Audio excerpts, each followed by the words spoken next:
Um, so let's say we're all just sitting around, you have friends coming over, your friend always brings such a really good punch, and so you get another glass, you start drinking it, and you just ask them, hey man, like what do you put in this punch, like why is it so good? It's like, oh, I had some of this and some of that, and I had just like this little bit of stuff. It's kind of poisonous, but it's not going to affect your body anytime soon, so you don't have to worry about it. I'm pretty sure you'd stop drinking it. You'd be like, screw that, don't ever bring that around me again. So why every day do we drink things that are harmful for us, and it's known to be harmful for us? We all drink stuff and eat things that we know is pretty much not that healthy for us. We know it, and we still do it all the time. But do we really know how bad it actually is for you? Do you know what's in it? Do you know what's in it that is bad for you? And I'm sure many people don't. So today I just want to talk about a little bit of why we should cut out sugary drinks like sodas and juices and all those kind of energy drinks, everything from our diets. For one, I would just like to talk a little bit about the sugar in general. Sugar is obviously essential for our body. Everything we eat, our body metabolizes into glucose. So sugar is essential, but especially in American diets, we have way too much sugar. The average sugar that we should be intaking for consumption for women is 25 grams and 38 grams for men. And this is research done by University of California in San Francisco. And on average, we consume 82 grams. And that's just probably from the drinks that we have, not to mention the stuff that we're eating, like candy or anything, and fruits too. Don't forget, fruit has sugar in it. So what does this sugar do to your body? For one, we can talk about the brain. Sugar is highly addictive, and when we have anything sugar, like fruit, candy, our taste buds, it reacts with our brain and releases a lot of dopamine. So the more sugar we have, the more dopamine starts getting released, and the more your brain starts to crave sugar.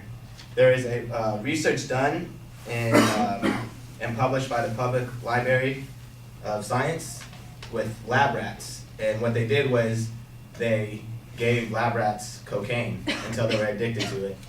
And after the lab rats were addicted to cocaine, they introduced sugar to them. And then they gave them an option. They can have sugar or they can have the cocaine. And 94% of the lab rats chose the sugar. So that's just to show how addictive sugar actually really is. Next, we all know sugar means bad for your teeth. And the reason why they say like, oh, he's gonna rot your teeth off, is because the bacteria that causes cavities feeds off the sugar lining your mouth. So when you constantly drink in sugary drinks, the bacteria is feeding off of it, and that's why a lot of people get so many cavities when they're not really eating candy or anything like that. And then the biggest thing is when we consume sugar, what it does on the inside. When we drink any drinks or eat any sugar, it goes into our large intestines. Our large intestines turns it into glucose. Our small intestine turns it into glucose, and it gets released into our bloodstream. And then next is the pancreas's job to control the sugar in our bloodstream with insulin, which is a hormone that it releases.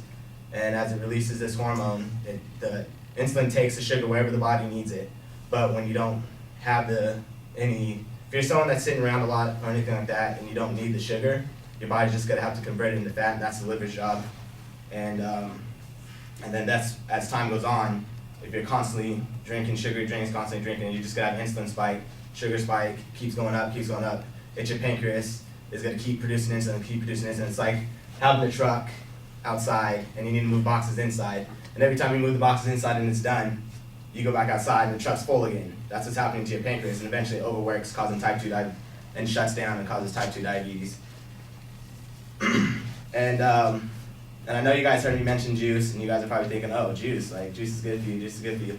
Juice is not really that good for you. It's basically just a sugary flavored drink with a little bit of vitamins in it. Most of fruit's nutrients is in its fiber. So when we eat, or when we drink a lot of juice, it just builds up just like soft drinks. Now it's obvious that sugar is bad for us. We all know that. Now there's other things in sugar drinks that is really bad for us, like high fructose corn syrup. High fructose corn syrup is extremely difficult to get rid of for your body, and because it's made at such a high heat.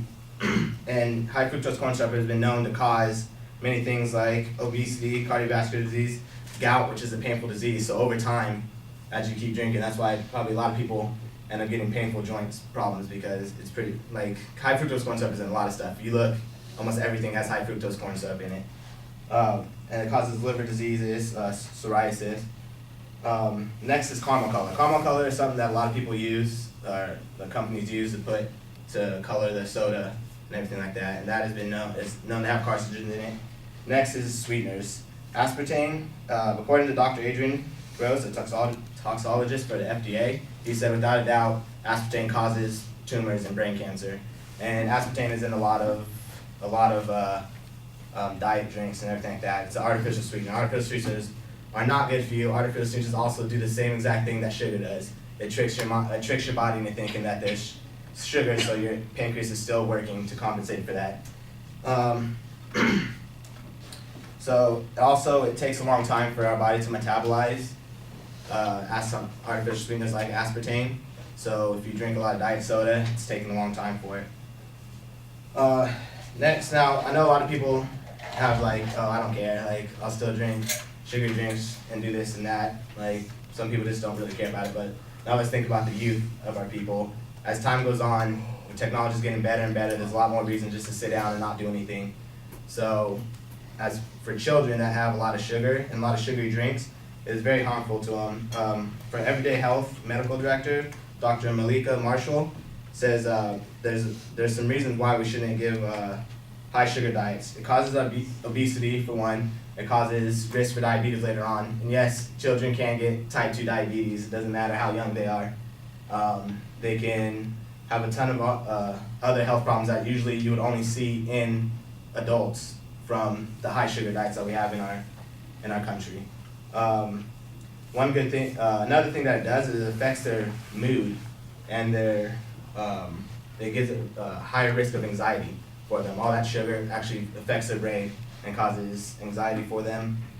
One good thing I would, especially for parents out there, that I would recommend is watching a documentary called Fed Up, and it goes into great detail about why children are getting sicker and sicker in this country.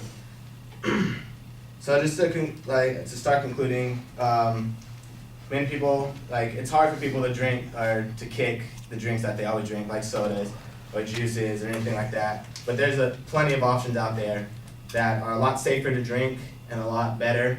For one, I would recommend Zevia. It only has 4 ingredients, and its natural sweeteners are monk fruit and stevia, which again, like I said, sweeteners still, it's not good to keep drinking it, especially if you're sitting around, because sweeteners still cause your pancreas to start working, keep working. So, but it's a great way a lot safer drink to drink, and it's a great way to try to kick the sodas, because you can slowly just drink that until you drink less and less soda.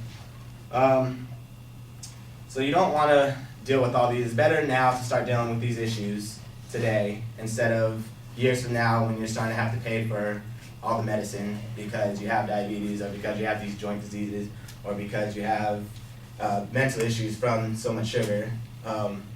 So just start working on today, and I just urge people to, instead of spending money on medicine, spend money on a healthier nutritional lifestyle, especially with all the technology that's been coming up.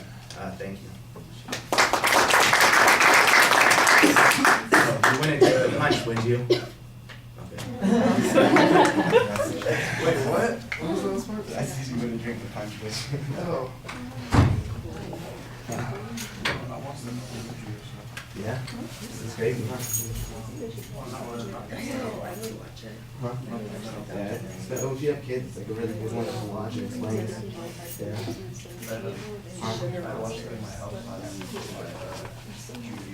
They also explain how the food companies are taking over a lot of the things and mixing stuff. All right, Matthew, what did you think?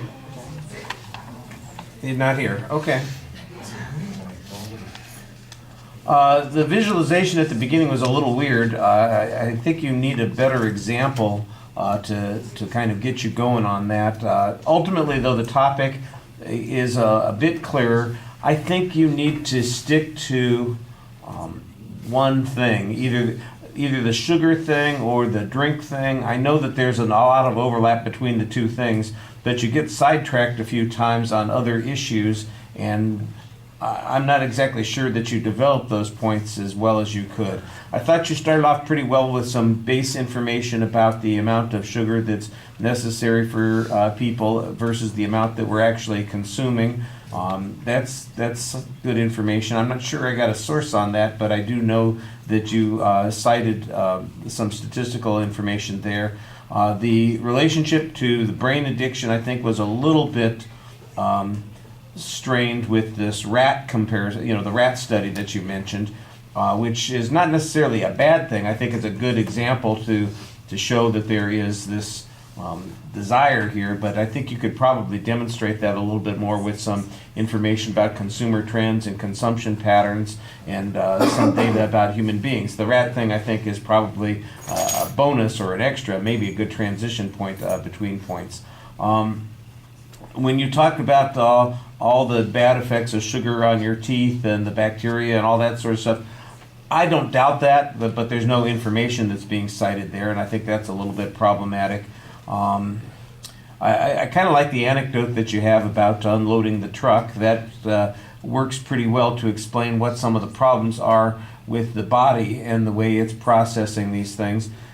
Here's an example of getting off on a separate track. The high fructose corn syrup issue, essentially it's the same kinds of arguments that you're dealing with, but you now make it sound like this is a different product and a different set of problems, when in fact it's the same set of problems and the nature of the product is not substantially different. And if it is substantially different, then you need to make an argument about it. Instead, you just kind of toss it off in passing. The caramel coloring, the artificial sweeteners, I think you should just stay away from those sorts of things and stick to the sugar. And if the high fructose corn syrup thing fits in there, maybe keep that and keep it a little bit more focused. Presentation is generally fine. You're looking at it for the most part. Your audience contact is good. You did step on your exit line a little bit, and I think that's a little problem that needs a little practice. All right, thank you.